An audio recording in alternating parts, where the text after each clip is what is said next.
Hello, well today I'm making an axe cover and it's for my nice chip shop axe, and these are great axes. They come up from time to time. They're very cheap to buy normally, but they're very nice quality steel and very underrated. Nice Kentish pattern head on there, nice weight and feel in the handle, and it's a good axe to use. So it needs a cover. It's been sitting on my workbench here for far too long, not getting its cover, so let's make a nice cover for our lovely axe. So to start off, I'm going to make a paper pattern, and all I do for that is basically draw around the axe head.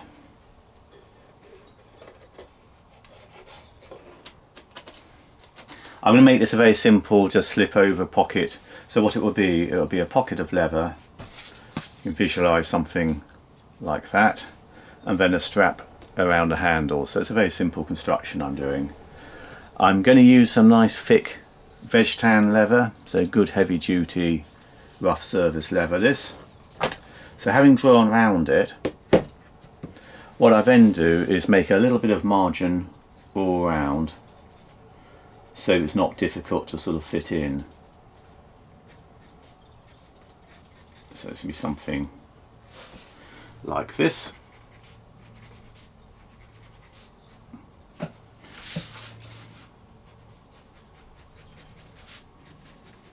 So that gives me a rough sort of outline for the axe, like that, and it will slip in and out. So I need to make sure that it's wide enough. Up here I think probably bring that out slightly. You don't have to be too accurate, but it is useful to have a rough sort of plan for this, and then it will come down something like that. Now I'm saying I'm just going to make like a simple pocket for the axe head. Of course, what you've got to bear in mind, you've got a very sharp blade going into this pocket, and if you've got your stitching along there, the sharp blade will just cut the stitching. So what I'm going to do is put a welt in, so it's like a little strip of leather, if you can just imagine this, so that it gets sandwiched, so you've got 3 layers of leather. But what of course it means is the axe won't hit your stitching, it will just hit this bit of leather because the stitching's buried in the leather. And I'll do that all around. It serves 2 purposes really. It protects your stitching from being cut, but it also makes the pocket a nice size so that the axe slips in easily and works quite effectively. So it's a little all-round little ridge of leather that will get glued and then stitched on. So anyway, back to the drawing. So I'm going to put another little boundary in for the stitching. So it's probably 1/4 inch. It's basically enough to take a row of stitches, and of course that would be part of the welt as well.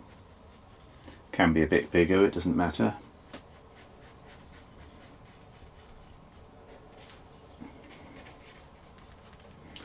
And if you can visualise, try and draw them in, there'll be your row of stitching going around. So that will be through the welt and the 2 layers of leather to form the cover. So 3 layers of leather that's going through. So that's a sort of idea. So that gives me a basic cut line now for my leather template. And as I say, it's going to be a simple sort of like strap wrapping round the actual shaft of the axe. So I'll cut that out. So there's my pattern. In fact, I've very slightly modified it because I decided to bring this edge down very slightly. So I'll trim that corner off in a second. And I'm going to end the stitching just down here, so the axe will sort of go in slightly from underneath and in. So like, I think it would just about work. Actually, I'm going to need to be careful there. I think I'll probably need to end that stitching a little bit earlier. I guess you get the principle. I'm messing around with this, I realise, a little bit, because I'm just thinking it through. I think something a bit more like that will probably do it. So just test it out, make sure it works for your axe. You've got to get enough space to get it in, but you want a nice snug fit. I think that will probably do the job. So I will cut that out, add 2 bits of leather and cut my welt as well. This off cut of leather is just about big enough.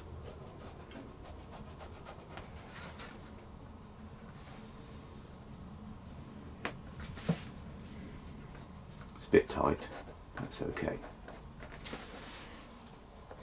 These edges will get sort of sandpapered round or cut round so they're nice and smooth at the end, and I'll burnish them.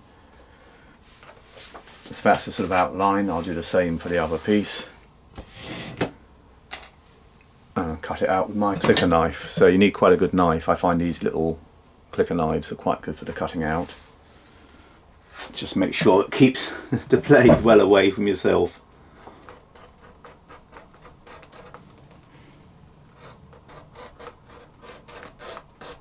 You probably need to do a couple of passes because it's a very thick bit of leather. There we are.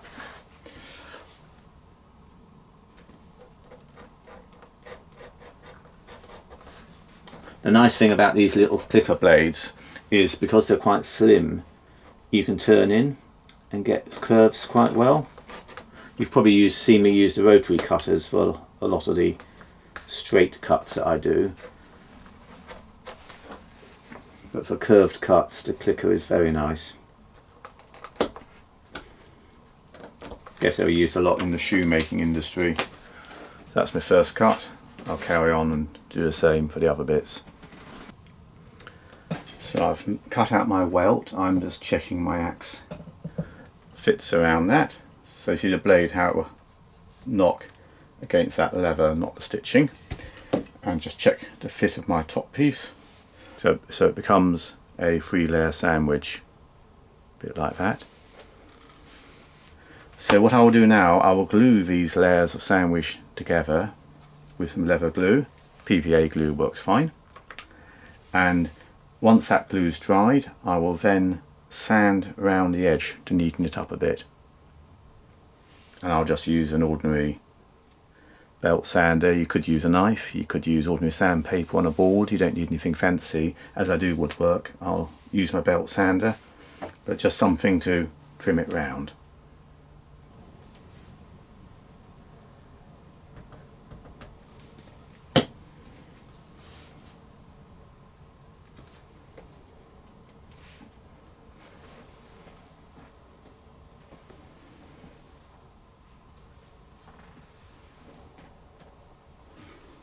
There we are. My cutting out has not been the most accurate, so this will need a bit of trimming, but that's fine.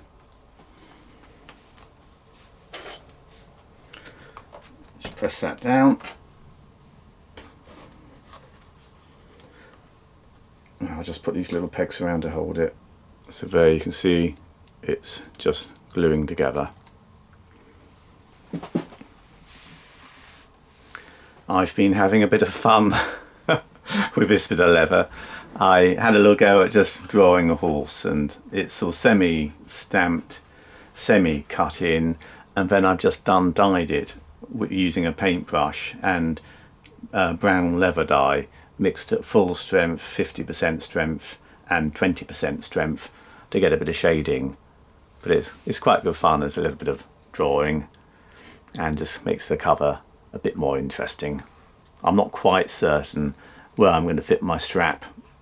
I'll probably mess everything up now, but in a way it gives it a little bit of individuality, which I quite like. So plain that side, but a bit of a surprise that side.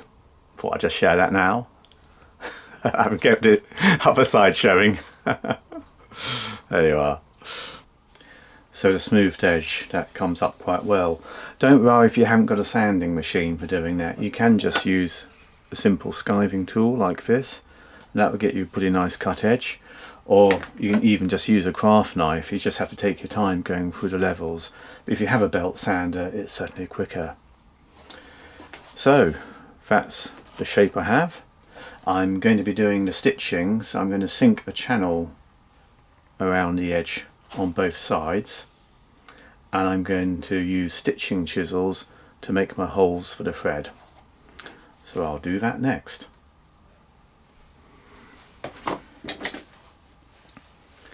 And to sink the channel, I'm just using one of these little channel setting tools.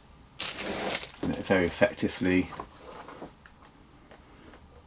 puts a nice little channel in for the stitches. And the reason I'm sinking these stitches down, it's just so that if they get rubbed, they don't get damaged because they're below the surface of the leather.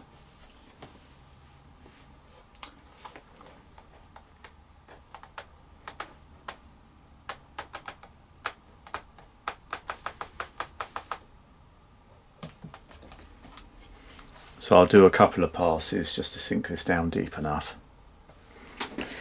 Now this is a very thick bit of leather, so I'm going to tackle it with a stitching chisel, but I'll need to keep it very straight and upright.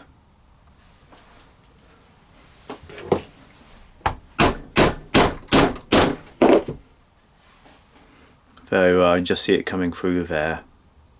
So I'll carry on doing this, putting the stitch chisel all the way around, and then I'll sink a channel. But it's easier to do this first, and then you can actually sort of manipulate your channel to follow the holes if they do go very slightly off centre. Oh, and it's a tough one to pull out. There it is. Okay, so first lot of holes in position there. As I go around the corner, I will use some of the little 2-prong or the 1-prong chisels.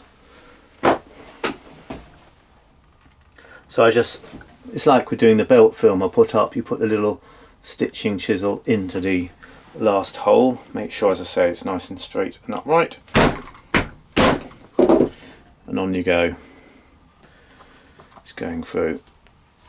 If your hands aren't so strong, or you've got arthritis or something, don't be put off, because actually using these stitching chisels, just use the 2-bladed or even the single-bladed one, and it'd be a lot easier to get in and pull out. See, a fairly gentle tap and that's in, and the extraction is not as difficult. So just reduce the blade count. If you're feeling really ambitious, you can go from a 4 to a 6 on the other extreme. I think a 4 is enough for me personally. So just make sure it's upright the whole time.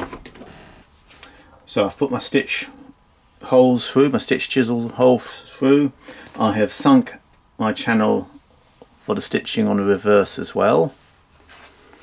So what I'm going to do now, I'm just going to round off these sides, back and front, and I'm just going to use my little edge beveling tool for that. So I'll just whiz these round and it will just make them a little bit smoother. It's lovely thick leather. So I can afford to make this quite nicely rounded on the edge.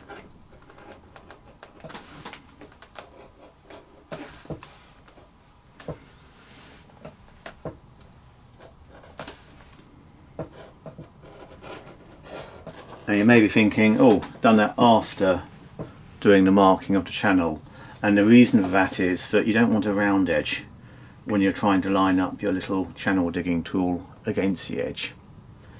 As part of it rests on the edge, you want a nice sharp 90-degree angle, so that's why I'm doing this afterwards.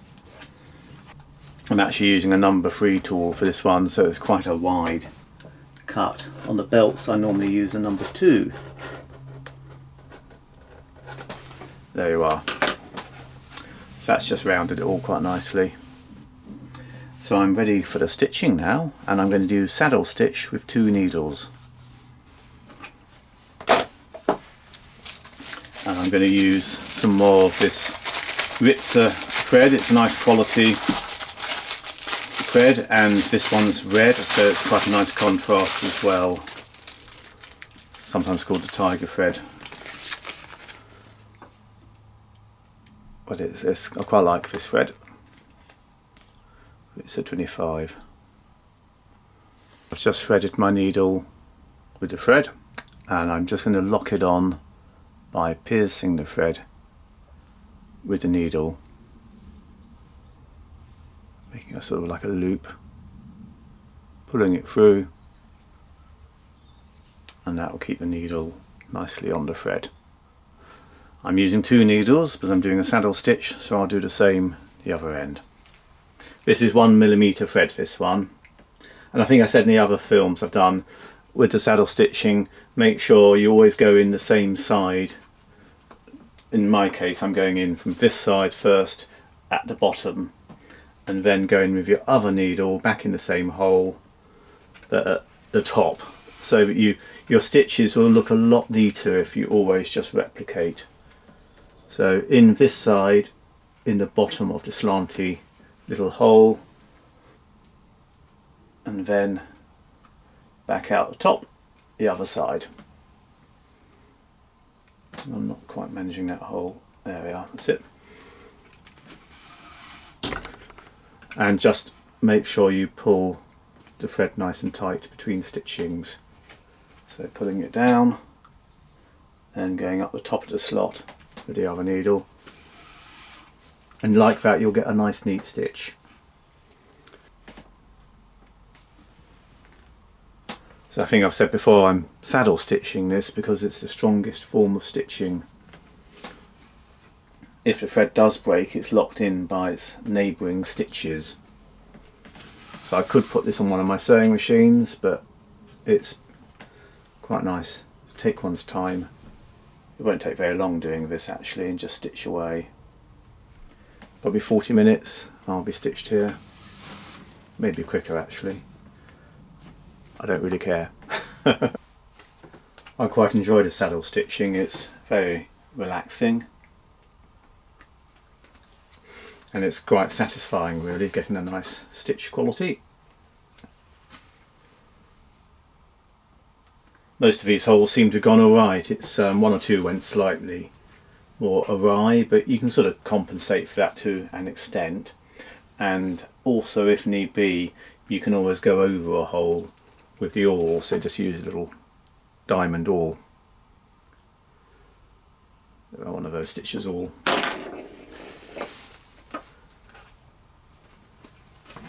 Clam I'm using is one that I've made in another film, and there is a download for the plans if you want to have a go at making your own saddler's clam.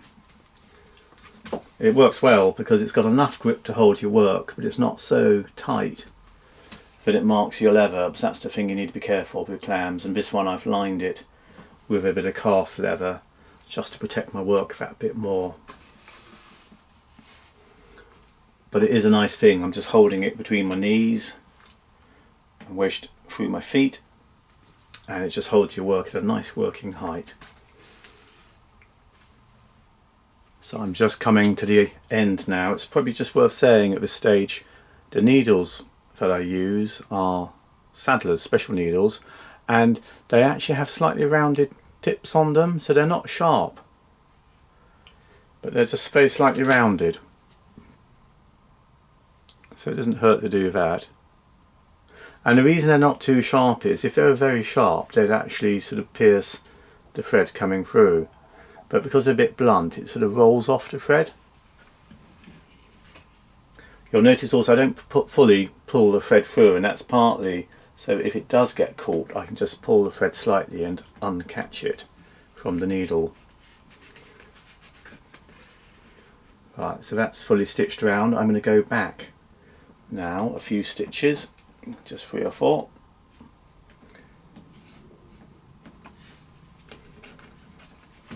Just to lock those threads nice and tight. So I'm just going to run over those threads with my stitch marker wheel just to make sure they're all nicely sunk down. This just helps tidying them up that little bit, neatens them off. I'm going to put a Chicago screw in this side and a Sam Brown stud this side. So I will cut the strap first.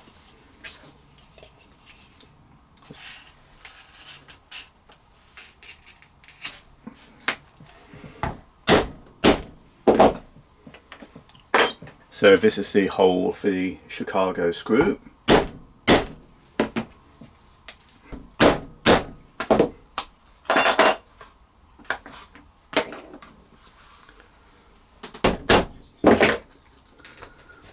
So I've just been cutting the hole for the Sam Brown stud with my pip and punch.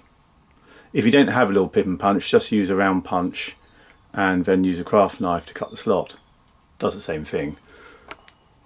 Just been using a wooden slicker stick just to smooth off these edges a little bit. And I'm just going to apply a little bit of sheen and polish, just to sort of seal it a bit. The sheen actually makes it quite a nice sort of darker colour. That's the sheen. Gives it a bit of protection as well, sort of blends everything in. So I'm doing that sand brown. This is quite a nice, quick, easy fitting, this one. It's a simple one sand brown stud. You're in. That's that side. Same thing this side.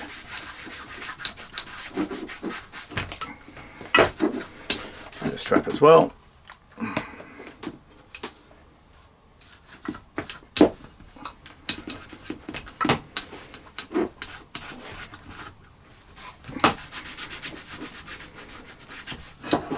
There we are.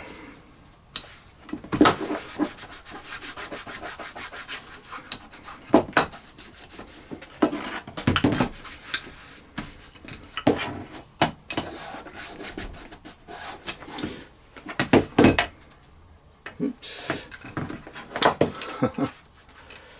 Right, pull that back round.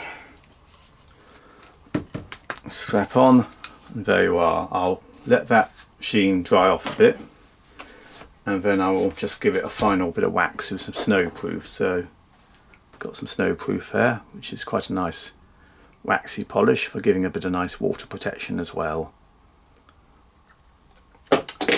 So I'm pleased about that. My dear old axe, my Kentish pattern axe, is now ready for service, and it's razor sharp. So there you are, that's an axe cover. Quite simple, but it's useful. It means you can carry that around in your tool bag and it won't get blunt or damaged, and you won't damage other tools or cause a nasty accident. Anyway, hope you enjoyed seeing that one, and thanks very much for watching indeed. Bye bye.